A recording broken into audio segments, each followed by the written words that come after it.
大朋友同小朋友，你哋好。今個主日福音講到，耶穌由加里肋亞往耶路撒冷嘅時候，經過撒瑪利亞同加里肋亞之間，佢進入一村落，有10個麻風病人迎面而嚟，佢哋企住係遠處，唔敢靠近，佢哋大聲喊：耶穌天主子啊，可憐我哋啦！耶穌見到佢哋咁樣就講：你哋去俾祭司睇下。當佢哋去嘅時候，就已經潔淨咗。有一個見到自己醫好咗，就回頭大聲讚美天主，俯伏喺耶穌腳下感謝佢。那人係撒瑪利亞人。耶穌就話：呢10個唔係都潔淨咗咩？其他個9個去咗邊呢？除咗呢個外邦人之外，冇一個人翻嚟光榮天主。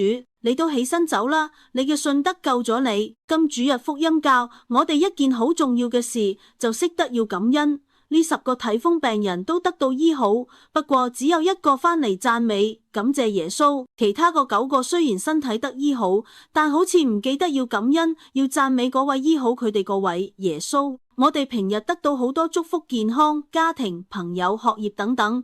如果我得到咗之後，又忘記去感謝，呢種關係就會變成好冷淡。耶穌要我哋得到之後，要識得去感恩，要讚美天主。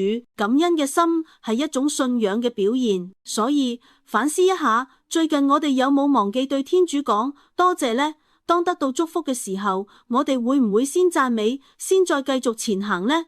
我哋可唔可以每日習慣記低3件要感謝嘅事呢？求主幫我哋常懷感恩嘅心，唔好忘記向天主致謝。親愛嘅天父，多謝你不斷施恩喺我哋生命中醫治、祝福、供應，求你賜我一個常感恩嘅心，無論處境好定差，都願意回頭嚟讚美你、感謝你。當我哋忘記咗嘅時候，求你提醒我哋，使我哋唔好忘記初心。願我哋嘅生活、我哋嘅言語都可以成為感恩嘅見證，榮耀你嘅名，奉我哋主耶穌基督嘅名祈求，阿們。